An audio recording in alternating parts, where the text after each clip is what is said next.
Hi friends, இந்த வீடியோவில் நாம் குப்தர் காலத்து இலக்கியம், அதாவது குப்தர் காலத்தில் யார் யார் என்னென்ன புக்குலாம் எழுதுனாங்கன்னு சொல்லிட்டு பார்க்கலாம். காளிதாசர் எழுதினது சாகுந்தலம், ரகுவம்சம், விக்ரமோர்வசியம், மாளவிகாக்னி மித்திரம், குமார சம்பவம், மேகதூதம், ரிது சம்ஹாரம். காளிதாசர் எழுதுனது என்னென்னு பார்த்துக்கோங்க. சாகுந்தலம், ரகுவம்சம், விக்ரமோர்வசியம், மாளவிகாக்னி மித்திரம், குமார சம்பவம், மேகதூதம், ரித சம்ஹாரம். விசாகதத்தர் முத்ரா ராட்சசம், தேவி சந்திரகுப்தம்.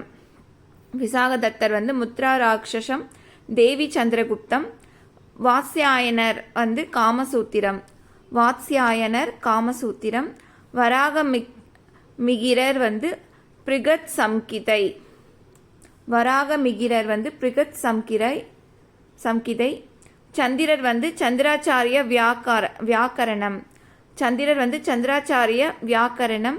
அமரர் அமரகோசம். அமரர் அமரகோசம். வாக்பட்டர் அஷ்டாங்க சங்கிரக, அஷ்டாங்க கிருதய சம்ஹிதை, அதாவது மருத்துவம் தொடர்பான நூல். ஆரியபட்டர் கணித நூல்கள், வானவியல். ஆரியபட்டர் கணித நூல்கள், வானவியல். சாமண்டகர் நீதி சாஸ்திரம். சாமண்டகர் நீதி சாஸ்திரம். வீரசேனர் வியாக்கரணம். வீரசேனர் வியாக்கரணம். தேங்க்யூ.